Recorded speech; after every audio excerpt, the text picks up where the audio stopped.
Hello दोस्तों, welcome to channel biology bomb. और आज के इस बेहतरीन सेशन में हम बात कर रहे हैं लोकोमोशन एंड मूवमेंट के बारे में। Yes, and these are the NCERT power note, जहां पे 100 पेजेस में कंप्लीट एलिमेंटल कंप्लीट कर रहे हैं हम। ओके, सो चलो, ये चैप्टर कितने पेज में कंप्लीट हो रहा है यार? लोकोमोशन एंड मूवमेंट हो रहा है। यस, 3 पेज का चैप्टर है। जल्दी से कर लेते हैं बेटा। ये पावर नोट डिजाइन इसलिए किए गए हैं ताकि आप मल्टीपल टाइम रिवाइज कर सको, ये चीजें आपके मतलब टिप ऑफ द टंग आ जाए। जैसे मैंने बार बार बताया है कि नीट में स्पीड और एक्यूरेसी दोनों चाहिए, तो उसके लिए बार बार रिवीजन करना जरूरी है। कि I hope you are following की जो मैंने चीज आपको बताई थी कि डेली मॉर्निंग में उठने के बाद 2 चैप्टर तो कम से कम आपने रिवाइज करने ही है पावर नोट्स के 2 चैप्टर। ओके, ताकि एंड में ये ना होना चाहिए यार कि मतलब मुझे बायोलॉजी रिवाइज करना है, ये होना ही नहीं चाहिए, है ना। ऐसा होना चाहिए कि मेरा बायोलॉजी प्रिपेयर है, अब मैं टाइम देता हूँ फिजिक्स केमिस्ट्री के लिए, इस तरीके से। चलो, let's talk about locomotion and movement. Fine, बात हो रही है मूवमेंट के बारे में। एनसीईआरटी कहती है व्हाट इज मूवमेंट। ये देखो, मैं मूवमेंट कर रहा हूँ। एंड व्हाट इज लोकोमोशन, मैं एक जगह से दूसरी जगह जा रहा हूँ, दैट इज द लोकोमोशन। बात हो रही है मूवमेंट में, तो एनसीईआरटी कहती है कि भाई मूवमेंट को हम तीन कैटेगरीज में डिवाइड कर सकते हैं। One is the amoeboid movement, ciliary movement and flagellar movement. What is amoeboid movement? Amoeboid movement की अगर हम बात करें तो some cells like macrophages, okay, macrophages and leukocyte that is neutrophil, okay, ये क्या करते हैं? अमीबॉइड मूवमेंट्स शो करते हैं। ओके, ये it is affected by the formation pseudopodia. Pseudopodia formation मतलब क्या? ये जो सेल रहेगा कुछ इस तरीके से आपको दिखेगा, फिर उसके कुछ एक्सटेंशन आपको ऐसे बनते हुए दिखेंगे, है ना, ये देखो ऐसे, और फिर वो यहाँ पे मूव कर जाएगा, राइट, इस तरीके से। This is called a pseudopodia, मतलब फर्स्ट लेग हम इसे कहते हैं। बढ़ रहे हैं आगे। The cytoskeleton involve is a microfilament. इसके बारे में डिटेल में बात करेंगे सेल चैप्टर में कि भाई माइक्रोफिलामेंट माइक्रोट्यूब्यूल्स क्या क्या होते हैं। बट ये वेरी वेरी इंपॉर्टेंट पॉइंट कि the cytoskeleton involve it is a microfilament. एक माइक्रोफिलामेंट होती है, एक मीडियम फिलामेंट होती है और एक मैक्रोफिलामेंट होती है। यहाँ पे माइक्रोफिलामेंट की बात चल रही है। सिलियरी मूवमेंट की अगर हम बात करें तो हमारी ट्रकिया में, हमारे फैलोपियन ट्यूब में सिलियास होते हैं। फैलोपियन ट्यूब में एग को ट्रांसफर किया जाता है यूटेरस की तरफ with the help of ciliary movement in the fallopian tube. Trachea में म्यूकस को क्लियर करने के लिए सिलिया होते हैं। सिलिया, भाई सिलिया के अंदर ऐसा क्या है कि वो इस तरीके से मूवमेंट कर सकते हैं, उनके पास माइक्रोट्यूब्यूल्स है। Very very important point. Flagellar movement, flagellar movement हमें कहाँ पे दिखाई देते हैं? Flagellar movement helps in the swimming of spermatozoa. Sperm के पास फ्लैजेला होता है। Maintenance of water currents in the canal system of sponges के पास भी भाई फ्लैजेलाज होते हैं जो कि वाटर करंट को मेंटेन करते हैं। लोकोमोशन ऑफ प्रोटोजोआ लाइक यूग्लिया हमें आपको दिखाई देते हैं फ्लैजेलर मूवमेंट्स। साइटोस्केलेटन इन्वॉल्व क्या है? It is a microtubule. और एक आती है भाई जिसके ऊपर अपना चैप्टर है, that is a muscular movement. Muscular movement मतलब क्या? मसल है, स्केलेटन। तो यहाँ पे हम मसल की बात करें, उसके बाद next part of this chapter में हम बात करेंगे स्केलेटन की। मतलब इसी वीडियो में है, 2 पार्ट में डिवाइड किया गया है इस चैप्टर को। बढ़ रहे हैं आगे। Fine, now let's talk about muscle. Muscle क्या है भाई? M for muscle, M for mesoderm. तो एक मेसोडर्म ओरिजिन है। हमने बात की थी body fluid and circulation chapter में, जहाँ पे हमने ये देखा था कि हार्ट कंप्लीटली मसल से बना हुआ ऑर्गन है, तो हार्ट भी मेसोडर्मली डिराइव्ड ऑर्गन है। मसल की कौन सी प्रॉपर्टी है? मसल एक्साइट हो सकती है, कॉन्ट्रैक्ट हो सकती है, एक्सटेंसिबिलिटी, थोड़ी एक्सटेंड भी हो सकती है। Okay, very very important point. Muscle के पास इलास्टिसिटी होती है। बहुत बेहतरीन एमसीक्यू बनता है इस 4 वर्डिंग के ऊपर। Okay, very very important point.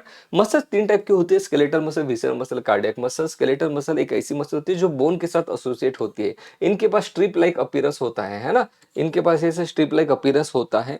इनको स्ट्राइटेड मसल भी हम कहते हैं। ये अपने वॉलंटरी कंट्रोल में है, मैं चाहूँ तो मैं इनको कॉन्ट्रैक्ट या रिलैक्स कर सकता हूँ। अगर हम विसरम मसल की बात करें तो विसरम मसल मतलब हम इनको स्मूथ मसल कहते हैं। They are smooth muscle, they do not exhibit any striation. इनके ऊपर स्ट्राइशंस नहीं दिखाई देते, मतलब बैंड्स नहीं दिखाई देते। बैंड्स ये एक्टिनोमायोसिन की वजह से होते हैं, जो कि पेक्युलर फैशन में अरेंज होते हैं, इसलिए स्केलेटल मसल में दिखाई देते हैं। लेकिन वही एक्टिनोमायोसिन उस पर्टिकुलर फैशन में यहाँ पे अरेंज नहीं होते हैं। कहाँ पे? स्मूथ मसल में, इसलिए यहाँ पे स्ट्राइशंस हमें नहीं दिखाई देते। ओके, और स्मूथ मसल की, दैट इज विसरम मसल की जो एक्टिविटी है वो अपने कंट्रोल में नहीं होती। हमने देखा है कि मस्कुलरिस म्यूकोसा, डाइजेस्टिव सिस्टम में हम बात कर रहे थे कि inner most layer is the mucosa, उसके ऊपर सब म्यूकोसा, उसके ऊपर मस्कुलरिस। फिर हमने देखा था सर्कुलर लॉन्जिट्यूडिनल मसल, तो वो थी स्मूथ मसल जो अपने विल के ऊपर डिपेंड नहीं है। मैं चाहूँ तो उसको कॉन्टैक्ट ऐसा कुछ नहीं कर सकता हूँ, तो that is a involuntary muscle. Very very important point. So cardiac muscle, muscles of the heart.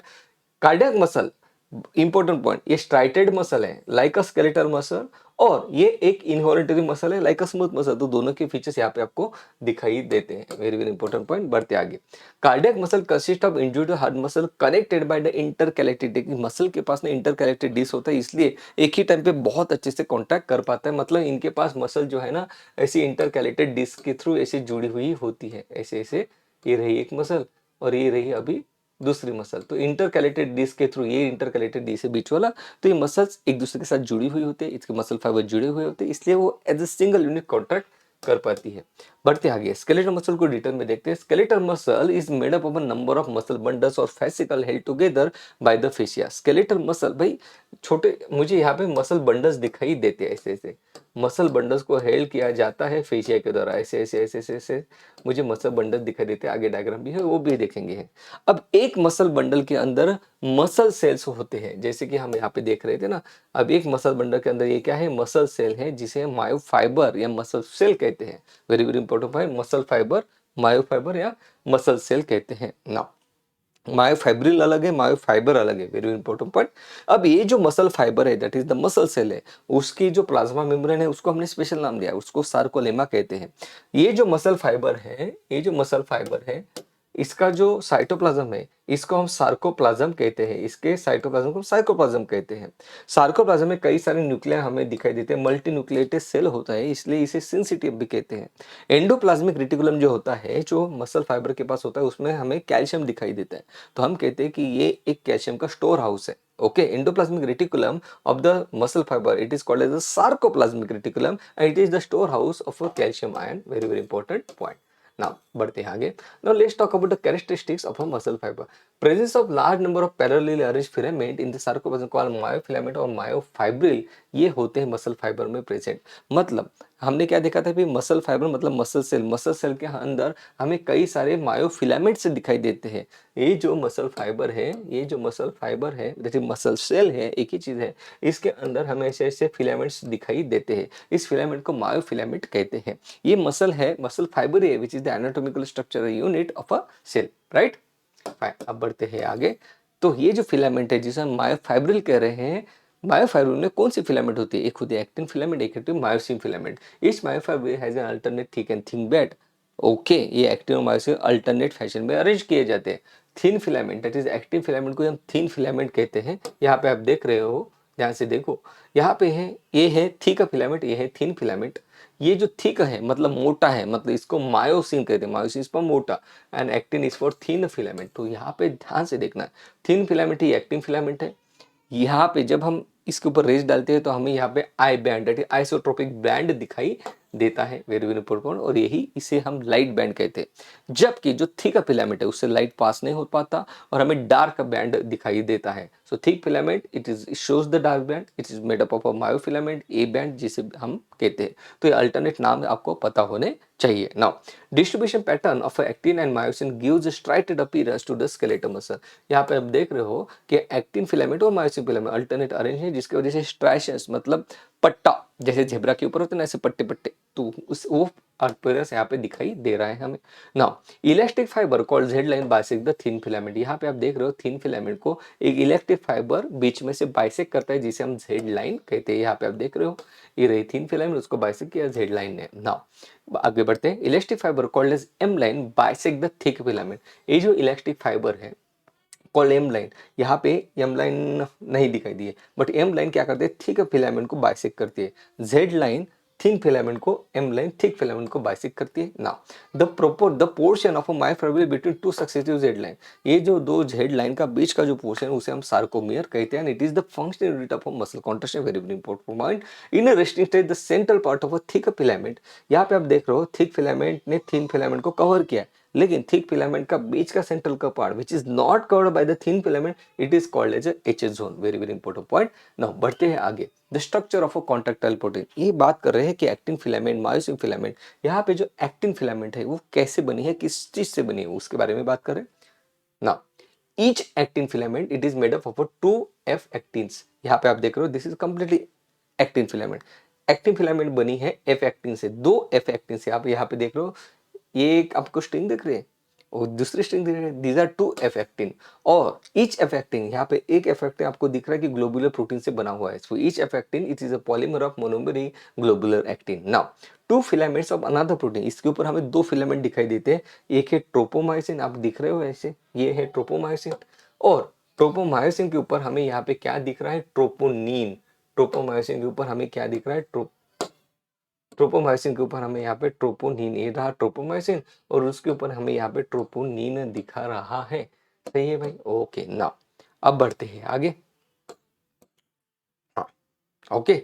सो यहाँ पे एक इंपॉर्टेंट पॉइंट बताया जा रहा है, in the restricted troponin mask the active binding site for myosin on the actin filament. यहाँ पे NCERT हमें ये बताती है कि यहाँ पे भाई एक, ये तो रहा एक्टिन फिलामेंट, यहाँ पे एनसीईआरटी ये बता रही है कि यहाँ पे जो मायोसिन फिलामेंट होता है, वो मायोसिन फिलामेंट की जो बाइंडिंग साइट है, ये जो बाइंडिंग साइट है वो कवर होती है ट्रोपोनिन से, जिसकी वजह से मायोसिन एक्टिन के साथ बाइंड नहीं हो पाता है। अगर ये बाइंड होना चाहता है तो ट्रोपोनिन को यहाँ से हटाना पड़ेगा, वो कौन हटाता है वो भी हम बात करेंगे। तो यही बात यहाँ पे कही गई है, इन द रेस्ट्रिक्टेड अ सब unit of troponin mask the active binding site for myosin on the actin filament. Now let's talk about the myosin filament. Myosin filament is made up of a monomeric protein called meromyosin. ये meromyosin से बना हुआ है, diagram भी अपन देख लेंगे इधर, ये है meromyosin से बना हुआ myosin filament. Now each meromyosin has a short arm and a tail. यहाँ पे short arm होता है, short arm, और उसके पास एक tail होती है, head short arm ये रहा, ओके। नाउ ये रहा head, short arm और tail। Now let's talk about globular head. इसका हेड के बारे में इंपॉर्टेंट बात है, ये जो हेड है बेटा, इस हेड के ऊपर इंपॉर्टेंट साइट्स होती है, एक होती है एक्टिन बाइंडिंग साइट और एक होती है एटीपी बाइंडिंग साइट। और यहाँ पे एटीपी एंजाइम के लिए, मतलब एटीपी को ब्रेक करने के लिए जो एंजाइम लगता है वो भी यहाँ पे प्रेजेंट होता है। So globular head has an active ATPase enzyme which has the binding site for ATP and active site for actin. Very very important point, यहाँ पे ये पूछा जाता है कि मायोसिन का जो हेड है उसके ऊपर किस चीज की बाइंडिंग साइट है। तो एक्टिन बाइंडिंग साइट है और एटीपी बाइंडिंग साइट है, एंजाइम के लिए भी यहाँ पे जगह होती है। नाउ लेट्स से कि भाई अब बात कर रहे हैं इंपॉर्टेंट बात कि एक्टिन और मायोसिन किस तरीके से एक दूसरे के साथ इंटरेक्ट करते हैं, उसके बारे में हम बात करते हैं अभी। चलो ना the sliding, now let's talk about the sliding filament theory. A motor neuron along with the muscle fiber connected to it constitute a motor unit. So यहाँ पे अगर हम देखेंगे कि ये जो मसल होती है, ये जो मसल होती है along with nerve, राइट, ये रही उसको सप्लाई करती है नर्व। तो ये जो स्ट्रक्चर बना muscle plus neuron supply to it, it constitute the motor unit. और यहाँ पे जिस पॉइंट पे ये दोनों इंटरेक्ट कर रहे हैं उसे मोटर एंड प्लेट या न्यूरोमस्कुलर जंक्शन कहते हैं। The junction between motor neuron and the sarcolemma of muscle fibre it is called as neuromuscular junction या मोटर एंड प्लेट। सही है, बढ़ते आगे। Now let's talk about for muscle contraction किस तरीके से होता है। सबसे पहले न्यूरो सिग्नल ये न्यूरोमस्कुलर जंक्शन के पास आता है और फिर एसिटिलकोलिन रिलीज होता है। फिर एसिटिलकोलिन क्या करता है वो भी हम देखेंगे। नाउ लेट्स से कि यहाँ पे आप देख रहे हो कि यहाँ पे ये है न्यूरॉन और ये है मसल। यहाँ पे सबसे पहले इंपल्स आता है, ट्रैवल करते हुए आ रहा है। न्यूरॉन में इंपल्स किस तरीके से जनरेट होता है बात करेंगे neural control and coordination chapter में। जहाँ पे जब इंपल्स आ जाता है तो यहाँ पे कैल्शियम चैनल्स, कैल्शियम की एंट्री हो जाती है कैल्शियम चैनल के थ्रू। तो कैल्शियम क्या करता है, यहाँ पे छोटे छोटे छोटे वेसिकल के साथ बाइंड कर देता है। उसके बाद वेसिकल रिलीज करते एक न्यूरोट्रांसमीटर जिसका नाम बहुत इंपॉर्टेंट है, ये है एसिटिलकोलिन। एसिटिलकोलिन यहाँ पे बाइंड कर जाता है इस चैनल के पास। मैं जानबूझ के नाम नहीं ले रहा हूँ क्योंकि सिलेबस में नहीं है, ओके। फिर ये चैनल ओपन हो जाता है जिसके थ्रू सोडियम एंटर कर जाता है। सोडियम ने अगर मसल के अंदर एंटर किया मतलब मसल एक्साइट हो गई है, राइट, सही है। अब देखो भाई, अब देखो यहाँ पे, हाँ। So, neuromuscular junction releases the acetylcholine. The action potential is generated in the sarcolemma, that is the plasma membrane of a muscle fiber. Action potential releases the calcium and into the sarcoplasm. Very very important point. अब यहाँ पे क्या होता है देखो, action potential generate हो गया। अब एक्शन पोटेंशियल ट्रैवल करते हुए जाएगा एंडोप्लाज्मिक रेटिकुलम, जिसको हम सार्कोप्लाज्मिक रेटिकुलम कह रहे हैं मसल फाइबर में। वहां पे क्या था, वो स्टोर हाउस था कैल्शियम का। अब कैल्शियम रिलीज होता है और कैल्शियम रिलीज होने के बाद वो क्या करता है, यहाँ पे देखो कैल्शियम जब रिलीज होता है तो वो क्या करता है, यहाँ पे देखो, यहाँ पे ये तो रहा एक्टिन फिलामेंट, इसकी बात होगी। नाउ अब बात करते हैं आगे। किधर गया भाई, हाँ एक मिनट, हाँ। सो यहाँ पे देखो, यहाँ पे क्या होता है बेटा, इंपल्स आता है, ये देखो इंपल्स आ रहा है। आ गया इम्पल्स, सार्कोप्लाज्मिक रेटिकुलम को एक्टिवेट कर देता है, जिसकी वजह से कैल्शियम रिलीज होता है। कैल्शियम ट्रोपोनिन के साथ बाइंड कर जाता है।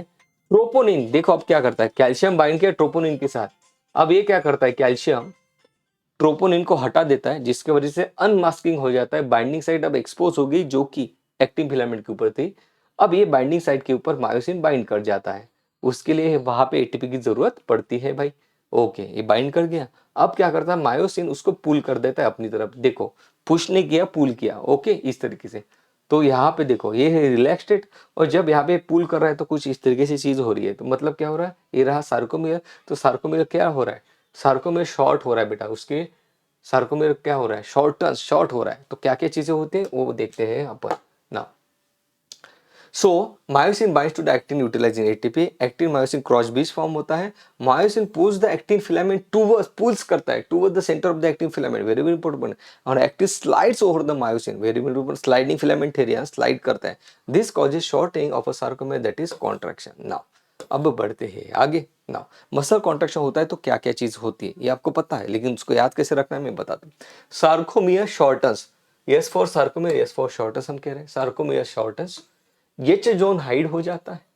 ए बैंड, ए बैंड, ए मतलब क्या, यहाँ पे जो अपना मायोसिन थिक बैंड था उसकी लेंथ जो है वो सेम रहती है। ओके, हमने देखा कि ए फॉर एवेंजर उसकी लेंथ बिल्कुल चेंज नहीं होगी, जबकि I band that is a light filament, की लाइट फिलामेंट जिसको रिफ्लेक्ट कर रहा था आई बैंड को, उसकी लेंथ यहाँ पे कम हो जाती है। क्योंकि आप देख रहे हो ना, यहाँ पे देखो, ये देखो, यहाँ पे था, एक मिनट बेटा,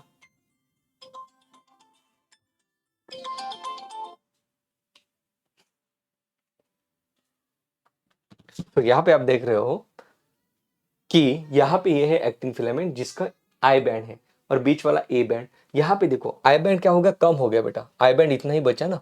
ओके, यहाँ पे आई बैंड देखो इतना सारा है, यहाँ पे इतना सा बचा है, तो हम कहते हैं कि भाई आई बैंड की लेंथ कम हो जाती है, ए बैंड की लेंथ सेम होती है, सेम रहती है। अब बढ़ते आगे, मसल रिलैक्सेशन के लिए क्या होना जरूरी होता है। तो हमने ये तो देख लिया, मसल कॉन्ट्रैक्शन के लिए आपके पास एटीपी की जरूरत होती है।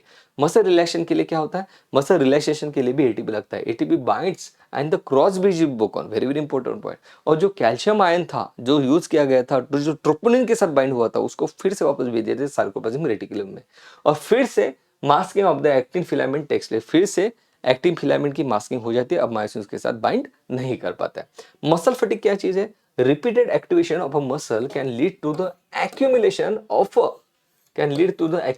of very very अच्छा पॉइंट है यार, leads to the accumulation lactic acid, very very important point ना। अब क्या हो गया कि मसल फाइबर में कहाँ से लैक्टिक एसिड आ गया, अनेरोबिक फर्मेंटेशन, वो वाली अनेरोबिक पाथवे यहाँ पे एडेप्ट किया जा रहा है, उसके बारे में भी बात करेंगे। सो लैक्टिक एसिड एक्यूमुलेट हो जाता है जब अपन मसल के, जब आप भाग रहे हो तो क्या होता है, आपके मसल में दर्द होने लगता है। क्यों, क्योंकि लैक्टिक एसिड एक्यूमुलेट हो जाता है। मतलब आपने इतना ज्यादा ग्लूकोज को ब्रेक डाउन किया कि फाइनल कंप्लीट ब्रेक डाउन नहीं हो पाया, कंप्लीट सिर्फ आपका ग्लाइकोलाइसिस ही हुआ, उसके बाद अनेरोबिक पाथवे में चला गया ग्लूकोज। ओके, हमने इसके बारे में बात भी की थी जब अपन रेस्पिरेशन की बात कर रहे थे। Okay, lactic acid fermentation pathway. सो लैक्टिक एसिड यहाँ पे एक्यूमुलेट हो जाता है, जिसकी वजह से मसल में पेन होता है। मसल फाइबर दो टाइप के होते हैं, एक होते हैं रेड मसल फाइबर, एक होते हैं व्हाइट मसल फाइबर। ऐसा नहीं है कि कोई मतलब रेड मसल फाइबर मुझे इस जगह पे दिखते, ऐसा नहीं है। हर एक मसल में, मतलब स्केलेटल मसल की अगर हम बात करें तो दो टाइप के उसमें फाइबर्स होते हैं, रेड मसल फाइबर और white muscle fibre. Red muscle fibre red colour के दिखते हैं, क्यों, क्योंकि इनमें मायोग्लोबिन होता है। मायोग्लोबिन क्या करता है भाई, ऑक्सीजन को स्टोर करके रखता है। इनके पास सार्कोप्लाज्मिक रेटिकुलम की अमाउंट कम होती है, जबकि व्हाइट मसल फाइबर के पास ज्यादा होती है। इनके पास माइटोकॉन्ड्रिया अच्छा खासा होता है, इनके पास माइटोकॉन्ड्रिया कम होता है। अब यहाँ पे एक खास बात यह है कि इनके पास ऑक्सीजन रिजर्व है अच्छा खासा, इस तो ये एरोबिक पाथवे हमेशा फॉलो करते हैं, कंप्लीट एरोबिक पाथवे, पहले ग्लाइकोसिस, क्रेब्स साइकिल, सब कुछ। व्हाइट मसल फाइबर के पास यहाँ पे क्या होता है, इनके पास myoglobin that is oxygen reserve कम होता है। तो ये मसल फाइबर क्या करते हैं, ग्लूकोज को ब्रेक डाउन करते हैं और फिर पायरुविक एसिड से लैक्टिक एसिड बना देते हैं। ओके, सो अनेरोबिक मसल हम इसे कह रहे हैं। आप कहोगे कि भाई ऐसा क्यों किया, तो देखो, जब आप, जैसे अभी आप शांत खड़े हो, एकदम से भागना शुरू कर दोगे तो आपको ढेर सारे एटीपी चाहिए। तो ऐसे हालात में क्या किया जाता है कि पायरुविक एसिड को फिर से क्रेब्स साइकिल में भेजने से अच्छा उससे लैक्टिक एसिड बना जाता है और इमीडिएटली एनएडी को रीजनरेट किया जाता है। ओके, तो ये मतलब इमीडिएट एक्शन के लिए आपको व्हाइट मसल फाइबर की जरूरत पड़ती है। तो एथलेट इस बात का बहुत ध्यान रखते हैं कि कौन से मसल फाइबर को उन्होंने यूज करना है, तो किस तरीके से उनको भागना पड़ेगा, ये सब चीजें वो फॉलो करते हैं। क्योंकि अनएरोबिक मसल आप यूज कर रहे हो, इमीडिएटली भाग रहे हो, तो लैक्टिक एसिड एक्यूमुलेट होगा, फिर मसल में पेन भी होगा। सही, बढ़ते आगे। नाउ लेट्स, मसल की तो बात हमने कर ली, अब हम बात करते हैं बोन्स की। Now the bone and the cartilage, these are the specialised connective tissue. मुझे कमेंट सेक्शन में बताओ जरा, ब्लड किस टाइप का टिश्यू है? बोन और कार्टिलेज ये तो कनेक्टिव टिश्यू है, ये तो हमें पता है। मैं ब्लड के बारे में बात करूं। नाउ द बोन के पास एक हार्ड मैट्रिक्स होता है ड्यू टू कैल्शियम सॉल्ट। इन हार्ड मैट्रिक्स में कैल्शियम होता है, जिसकी वजह से बोन हार्ड होते हैं। ओके, और cartilage has a slightly pliable matrix due to chondroitin salt. Slightly pliable मतलब हल्का सा, उसमें इलास्टिसिटी होता है। ये देखो यहाँ पे कार्टिलेज है, इलास्टिसिटी उसमें। नाउ ह्यूमन बींग्स के पास 206 बोन होते हैं। ऐसे एमसीक्यू अब नहीं आते कि ह्यूमन बींग्स के पास कितने बोन होते हैं। दो प्रिंसिपल डिवीजन होते हैं स्केलेटल सिस्टम के, एक होती है एक्सियल स्केलेटल सिस्टम, जहाँ पे आपका वर्टिब्रल कॉलम आ गया बीच में, और एक होते हैं अपेंडिकुलर स्केलेटन, मतलब पेल्विक गर्डर, पेक्टोरल गर्डर। ये now let's talk about axial skeleton, जहाँ पे क्या आ रहा है देखो, एक्सियल स्केलेटन कंप्राइज 80 बोन्स। यहाँ पे स्कल आ गया, ओके, वर्टिब्रल कॉलम आ गया, स्टर्नम और रिब जो बॉडी के सेंटर में called as axial skeleton. Skull के पास टोटल 22 बोन्स होते हैं। अब उसमें से 8 बोन्स ये तो क्रैनियम के ऊपर के, और बाकी के 14 बोन्स आपके फेशियल के बोन है। अब क्रैनियल बोन्स में टोटल 8 बोन है, frontal, parietal, temporal, occipital, ethmoid and sphenoid. Very very important one, यहाँ में पैराइटल और टेम्पोरल दो ही पेयर्ड बोन है। Very very important point. Facial bone में कई सारे बोन्स है, उसमें एक बात आप ध्यान रखो कि इसमें मैंडिबल वो सिंगल है। इसमें पूछा जाता है बेटा कि कौन सा सिंगल है, कौन सा पेयर्ड है। ओमर, ओमर मतलब वन, तो वोन मतलब वन। सो ओमर वन एक ही है, मैंडिबल एक ही है, बाकी के सब पेयर्ड है फेशियल बोन में। और यहाँ पे क्रैनियल बोन में सिर्फ 2 पेड़ है, बाकी के सब अनपेड है। हाँ, ध्यान से सुना मैंने क्या कहा। Mandible and vomer are the only unpaired facial bones, ये पूछा जाता है। A single U shape bone called as hyoid bone यहाँ पे होता है, is present at the base of the buccal cavity and it is included in the skull. और hyoid bone जब सुसाइडल केस में ब्रेक हो जाता है, अगर सुसाइड खुद किया है तो हॉइड बोन ब्रेक होगा, किसी ने गला घोटा तो हॉइड बोन ब्रेक नहीं होता है। तो ये भी पढ़ने को मिलता है आपको एमबीबीएस में। ईयर ऑसिकल मिस माइलियस इनकस्टेपिस हम इसे कहते हैं।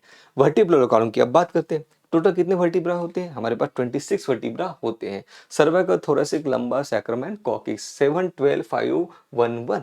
ओके, ये इसका फोन नंबर है 7 12 5 1 1। ओके, राइट, क्लियर है। नाउ ईच वर्टिब्रा, हर एक वर्टिब्रा के पास सेंट्रल हॉलो पोर्शन होता है जिसे हम न्यूरल कैनल कहते हैं। ओके, वर्टिब्रा के पास सेंट्रल हॉलो पोर्शन होता है। ये रहा, इस तरीके से वर्टिब्रा होता है ना, ऐसे वर्टिब्रा होता है, इसमें सेंट्रल न्यूरल कैनल होती है, इसमें से स्पाइनल कॉर्ड पास होता है। Presence of 7 cervical vertebra, it is the characteristics of all the member. Very very important point. Now first vertebra को हमने खास नाम दिया जिसको एटलस कहते हैं, और एटलस स्कल के साथ आर्टिकुलेट करता है। सेकंड वर्टिब्रा को हम एक्सिस कहते हैं। The vertebral column protect the spinal cord, supports the head and serve as the point of attachment for the ribs and the musculature of a back. Sternum की बात करते हैं, बीच वाला बोन जिसे हम फ्लैट बोन भी कहते हैं। रिब्स की अगर हम बात करें तो अपने पास 12 पेयर है, मतलब एक डजन रिब है, उसमें से पहली 7 रिब अगर आप देखोगे यहाँ पे 12 पेयर में से पहली 7 रिब 1 2 3 4 5 6 7, तो 7 रिब्स जो है ये डायरेक्टली स्टर्नम के साथ अटैच है।